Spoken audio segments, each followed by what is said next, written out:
देश के कई राज्यों में मानसून के जाते जाते भी भारी बारिश हो रही है और पूर्व से पश्चिम और उत्तर से दक्षिण तक अक्टूबर में आफत का अलर्ट जारी किया गया है।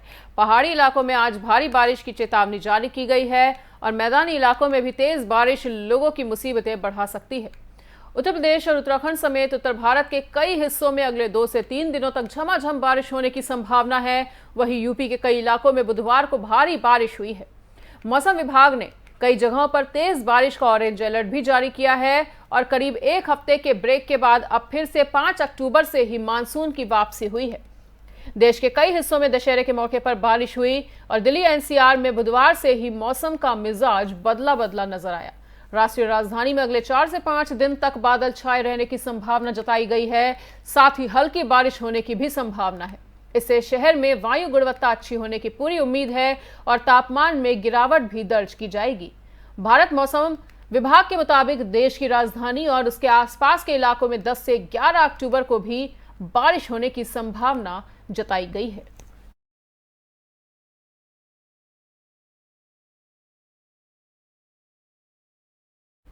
तेलंगाना के मुख्यमंत्री के चंद्रशेखर राव ने 2024 के चुनाव से पहले अपनी पार्टी के नए संस्करण भारत राष्ट्र समिति को आज लॉन्च कर दिया है। वहीं केसीआर ने कहा कि तेलंगाना राष्ट्र समिति अब भारत राष्ट्र समिति है। दशहरे पर बड़े लॉन्च में कर्नाटक के पूर्व मुख्यमंत्री एचडी कुमारस्वामी और द्रमुक के सहयोगी थोल थिरुमावलवन जैसे मेहमान भी शामिल हुए।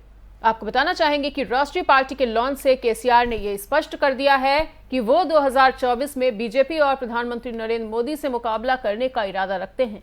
उन्होंने कई विपक्षी दलों को अपने मिशन में शामिल होने के लिए आमंत्रित भी किया और बताना चाहेंगे कि पिछले 1 साल में केसीआर ने बीजेपी के खिलाफ कई बयान दिए हैं। ऐसा भी देखा गया है कि पीएम मोदी का स्वागत करने के लिए हवाई अड्डे पर भी वो नहीं जाते हैं और भले ही केसीआर ने बीआरएस को एक राष्ट्रीय पार्टी घोषित कर दिया है, लेकिन ये अभी के लिए योग्य नहीं है। राष्ट्रीय इकाई के रूप में मान्यता प्राप्त होने के लिए नई पार्टी की कम से कम 4 राज्यों में उपस्थिति होनी चाहिए या किन्हीं 4 राज्यों और 4 लोकसभा सीटों में 6% वोट हासिल करने होंगे या तो फिर पार्टी को कम से कम 3 राज्यों से 2% लोकसभा सीटें जीतनी होंगी।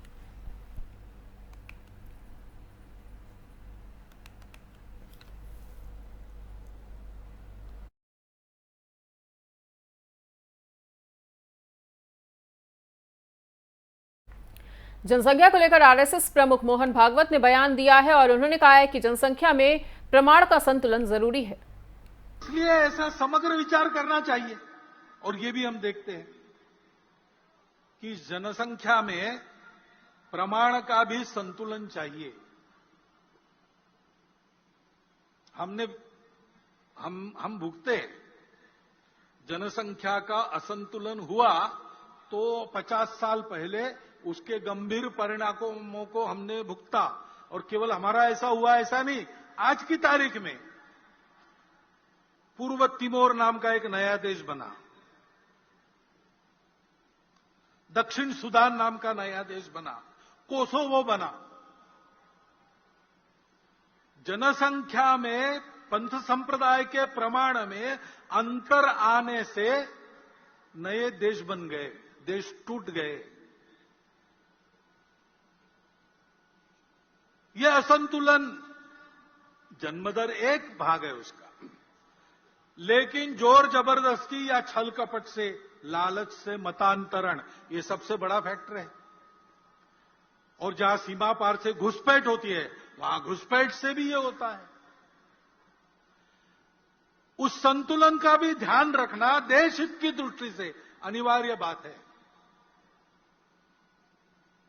और इसलिए जनसंख्या की एक समग्र नीति बने, वो सब पर समान रूप से लागू हो। एक बार बनने के बाद किसी को छूट न मिले और समाज इसको स्वीकार कर ले, इसलिए उसके लिए मन बनाकर उसको लाया जाए, इसकी आवश्यकता है। क्योंकि फिर से समाज में अगर उसको नहीं माना तो नीति क्या करेगी? समाज स्वीकार करता है अगर लाभ देने वाली बात है, स्वार्थ की बात है, समाज सहर्ष स्वीकार करता है, उसको लिए समझाना नहीं पड़ता। लाभ दिखता है या 3 साल के बाद, 5 साल के बाद, 10 साल के बाद बच्चों को मिलने वाला है, ये अगर पक्का है समाज उसको स्वीकार करता है। लेकिन जहां देश के लिए छोड़ना पड़ता है, हमको नहीं मिलेगा किसी और को मिलेगा, जलना बंद करके देना पड़ता है, वहां समाज में सहयोग दिखता है कि प्रतिरोध दिखता है? सवाल बात है।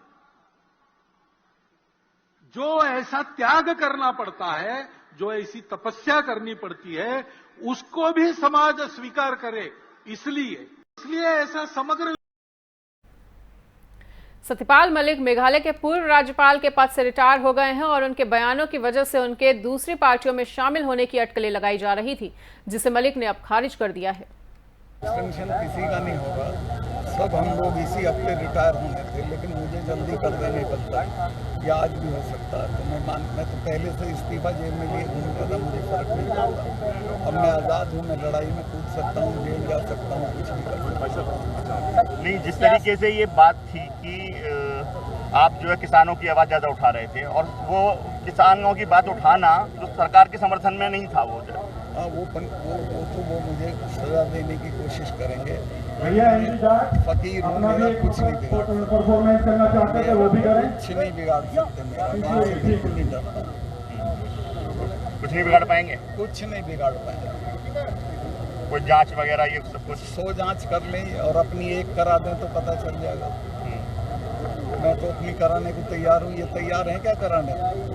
आपने कभी कहा नहीं कि कौन कौन से मामलों में जांच होनी चाहिए? मैंने उनको बताया, 2 मामले तो बताए जिनमें 150 करोड़ था जी, उनमें कोई जांच नहीं, पर वो मैंने कैंसिल कर दिए थे, जांच की ज़रूरत नहीं रही। फिर मैंने एक मिनिस्टर का बताया कि वो फ़ोन करता है कि आपके यहाँ से बोल रहा है, उससे कहा उन्होंने कि हटाऊँगा, फिर हटाए नहीं। इसी तरह गोवा का भ्रष्टाचार बताया, कहने लगे नहीं तुम्हारी जानकारी गलत है। मैं कहा साहब मैं इसको ठोक के कहता हूँ कि मेरी जानकारी सही है, और ये पैसा खा रहा है छोटी छोटी चीज़ों में, ये चीफ मिनिस्टर का काम नहीं होता। लेकिन उसको रखा और अब भी उसी को रखे हुए हैं, और मुझे मेघालय भेज दिया। तो मैं इनके इस नारे में नहीं आता हूँ कि भ्रष्टाचार के खिलाफ ही। सर, जनसेवा के लिए कौन सा रास्ता चुनेंगे? राजनीति का रास्ता चुनेंगे? राजनीति का नहीं, ये आंदोलन। टेंशन किसी का नहीं होगा। फिलहाल इस वक्त के बुलेटिन में इतना ही। प्रदेश और दुनिया की बाकी खबरों के लिए देखते रहिए FM न्यूज़।